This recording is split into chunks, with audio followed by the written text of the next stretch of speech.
નમસ્કાર મિત્રો, શું તમે ચાર્લ્સ ડાર્વિનનું નામ સાંભળ્યું છે? સાંભળ્યું જ હશે. તેમણે શું કર્યું હતું?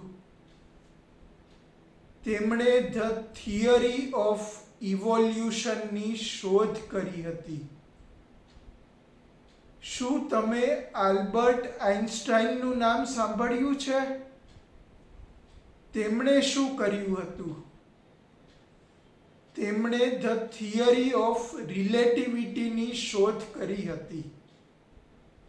અને શું તમે નિલય શાહનું નામ સાંભળ્યું છે? તેમણે શું કર્યું છે?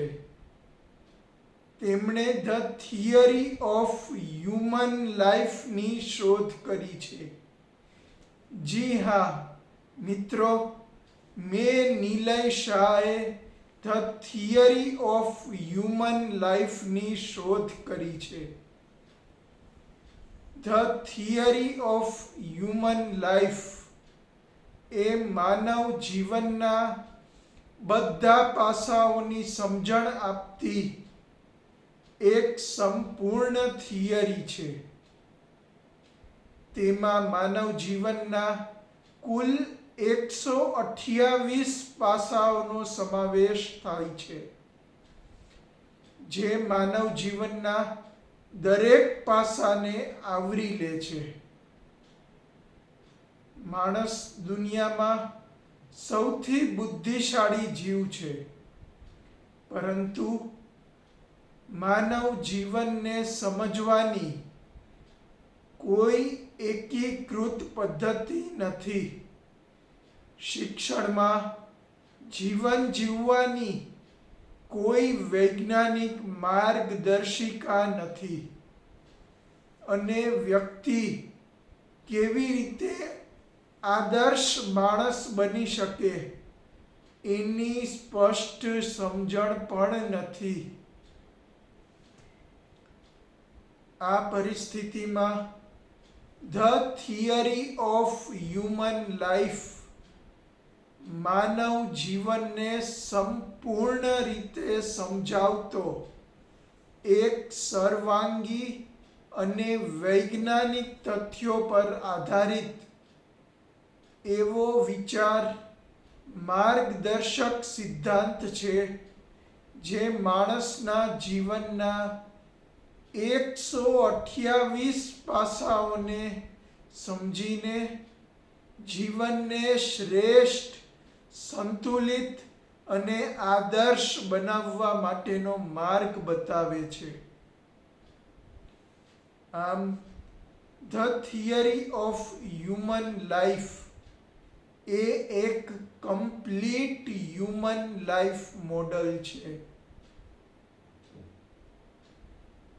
આ સિદ્ધાંત કહે છે કે માનવ જીવનને પૂરું સમજવા માટે આપણે જીવનને માત્ર 1-2 નહીં, પરંતુ કુલ 128 પાસાઓથી જોઈએ. આ પાસાઓ માણસના દરેક ક્ષેત્રને કવર કરે છે: શરીર, મન, ભાવનાઓ અને આત્મા. માનવ જીવન માત્ર શરીર નથી, માત્ર મન નથી, માત્ર આત્મા પણ નથી, પરંતુ શારીરિક, માનસિક, ભાવાત્મક અને આધ્યાત્મિક એવા ચારેય ક્ષેત્રોનું એક સંકલિત સ્વરૂપ છે.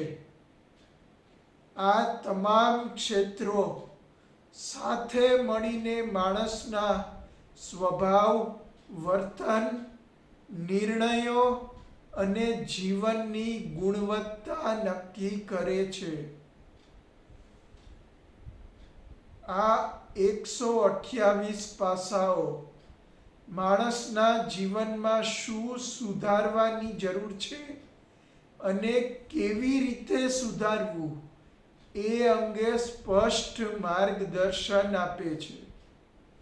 આ 128 પાસાઓ માણસ માટે એક મિરર જેવી ભૂમિકા ભજવે છે, જેથી માણસ પોતાની અંદર જોઈ શકે છે કે હું કોણ છું, મારે જીવનમાં ક્યાં સુધરવાની જરૂર છે, મારે કયા ક્ષેત્રમાં વિકાસ કરવો છે.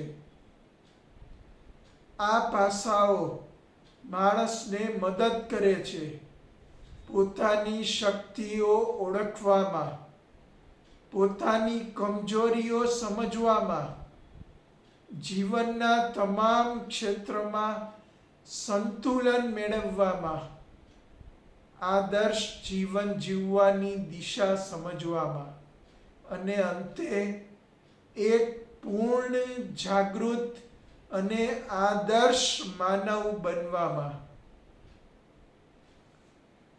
ધ થિયરી ઓફ હ્યુમન લાઈફનો મુખ્ય હેતુ માણસને તેના સ્વભાવ, શક્તિઓ, દુર્બળતાઓ, સંભાવનાઓ અને આદર્શ જીવન માર્ગ અંગે સંપૂર્ણ જાણકારી આપી અને જાગૃત કરવાનો છે કે જેથી એક આદર્શ વ્યક્તિ, એક આદર્શ સમાજ અને એક આદર્શ વિશ્વની રચના થઈ શકે. આ થિયરી અનેક ક્ષેત્રે ઉપયોગી છે, જેમ કે જીવન શિક્ષણ, વ્યક્તિત્વ વિકાસ, આધ્યાત્મિક વિકાસ, માનવ સંસ્કૃતિનો વિકાસ, આંતરરાષ્ટ્રીય આદર્શ વિકાસ અને સૌથી અગત્યનું સત્ય યુગની સ્થાપના. The theory of human life આજના તણાવ ભરેલા જીવનમાં માણસને સ્પષ્ટતા, સમજણ અને સંયમ સાથે અર્થપૂર્ણ, શાંતિપૂર્ણ અને આદર્શ જીવન જીવવા માટે મદદરૂપ થાય છે.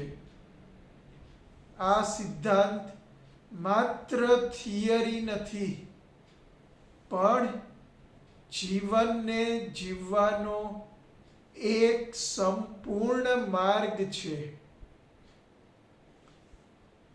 ધ થિયરી ઓફ હ્યુમન લાઈફને જીવનને વધુ ઊંડાણ આપે છે, વધુ સચોટ રીતે સમજાવે છે અને વધુ જાગૃત રીતે સમજવાનો રસ્તો છે.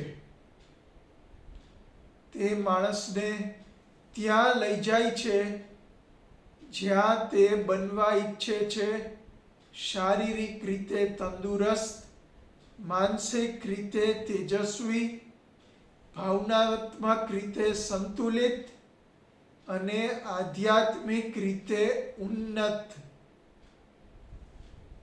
આ સિદ્ધાંતનું અંતિમ ધ્યેય છે પરફેક્ટ હ્યુમન, પરફેક્ટ સોસાયટી અને પરફેક્ટ વર્લ્ડ.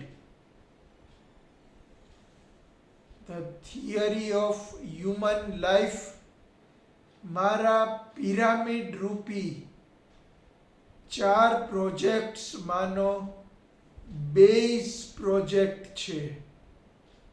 બાકીના 3 પ્રોજેક્ટ્સને સમજવા પહેલા આ પ્રોજેક્ટને સમજવો જરૂરી છે. મિત્રો, આ થિયરી અને તેના 128 પાસાઓની સમજણ આપણે હવે પછીના વિડીયોઝમાં ચોક્કસ જોઈશું. મેં આ થિયરી ઉપર 2 પુસ્તકો પણ બનાવેલ છે, જેનું નામ છે the theory of human life અને the complete theory of human life. આ બંને પુસ્તકો એમેઝોન પર ઉપલબ્ધ છે. તમે તે વાંચીને આ થિયરી વિશે વધારે જાણકારી મેળવી શકો છો. આ થિયરી અને તેના 128 પાસાઓની સમજણ માટે જોતા રહો મારા હવે પછીના વિડીયોઝ. ત્યાં સુધી અલવિદા. ફરી મળીશું એક નવા વિડીયો સાથે. ત્યાં સુધી નમસ્કાર.